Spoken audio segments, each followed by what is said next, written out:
Hello and welcome back. I'm Astraea, your lovely host.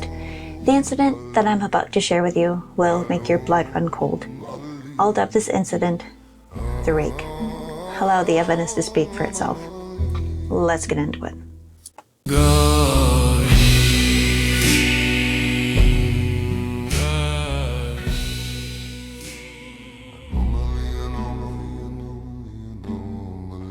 William Shevert, or Chevy to those who are close to him.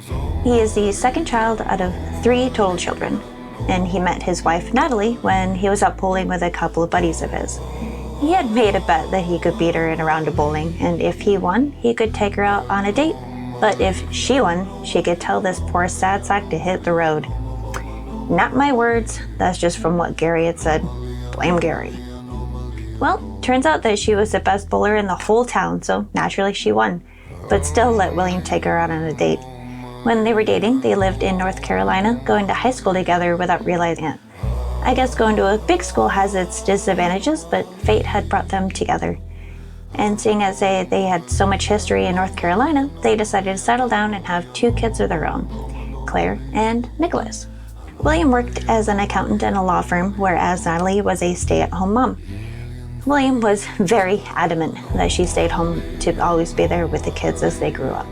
His parents were very absent, and he was neglected as a child, and it was from a broken home, and he didn't want his kids to feel an ounce of what he went through as a kid.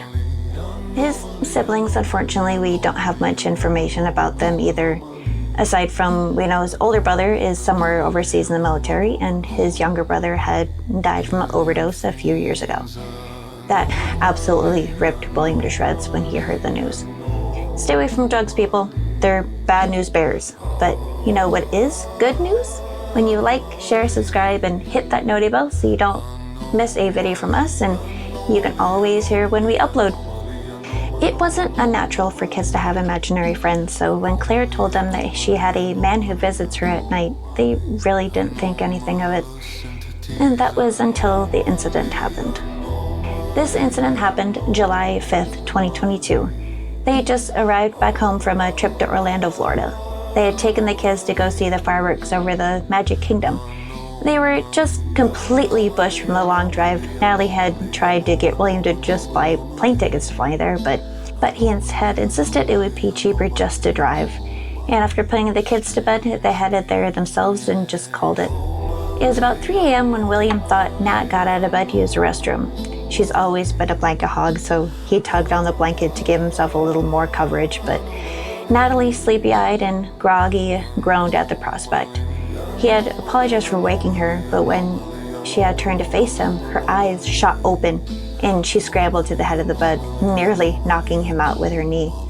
And as William was just about to ask her what had gotten into her, his eyes adjusted to the darkness, and sitting at the foot of the bed was some sort of large hairless dog, and sitting in an incredibly unnatural position like it had just gotten run over by a semi.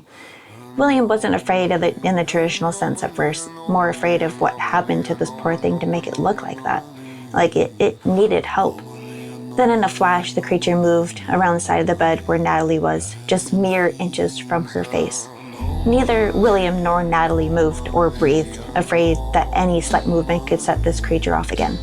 The creature placed a gangly hand on the top of Natalie's head and then ran out of the rooms towards the kids' rooms. And Natalie yelled at the creature to stop in an effort to make the creature change direction or anything to make it stop going towards their babies.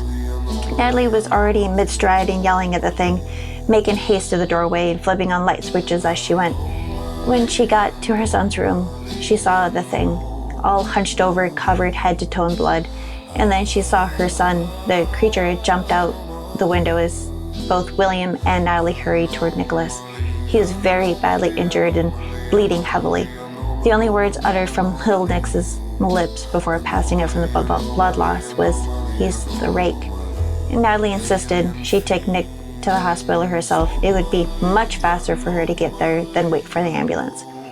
It was downpouring rain that night, and Natalie lost control of the car and hit a tree just head on. Natalie didn't survive the accident. I can't believe or even relate to how William must have felt. Losing both his wife and one of his children is just a sick tragedy, such sadness and sympathy to the Shevert family. After the incident, William and Claire stayed in a hotel room near Natalie's parents' house for a few months, just reeling from what happened in their home. It was just too empty and too much happened to go back right away, which I don't blame William one bit for that. After some deliberation, they had decided to go back home. William wanted answers, same with a few other people on the internet with similar stories to his. He made a group chat with some of these people, and they didn't live too far away from him, so they got together for weekly meetings to discuss the rake and how to possibly get rid of it. Word got out to others around multiple states wanting to share their stories and their experiences with the rake. And several people had said that they were visited multiple times, even being spoken to. Claire had also mentioned that she had heard the rake speak to her, so he had gotten the idea of why not set up a recorder and run it every night as a trial to see if he heard anything in the night out of the ordinary. Gary acquired this footage for the foundation to analyze, and all there was sounds of sleep, and then on the 4th week of recording, there was an ear-piercing noise. The foundation was unable to transcribe the voice, unfortunately, but according to William, he has heard the sound before.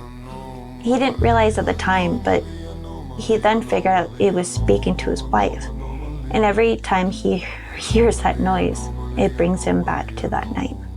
The origin of the rake still has yet to be determined, but it has been said that he's existed for hundreds of years.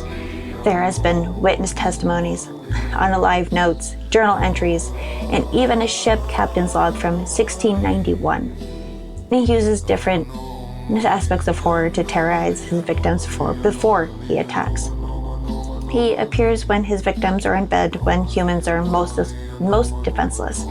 The uncanny valley of his looks, he appears human, but just slightly wrong, that it's unsettling. He also uses stalking and psychological terror. He doesn't immediately kill, he watches and waits. Even just the lack of explanation is terrifying. You don't know where he came from or how he even came to be. He just is. And the rake still hasn't been captured despite the Foundation's best efforts to contain the creature. Cases from all around the world keep coming in, and as long as the rake is still out there endangering folks, the Foundation will not stop hunting. Heck, maybe even the Hunter's Lodge can lend a hand.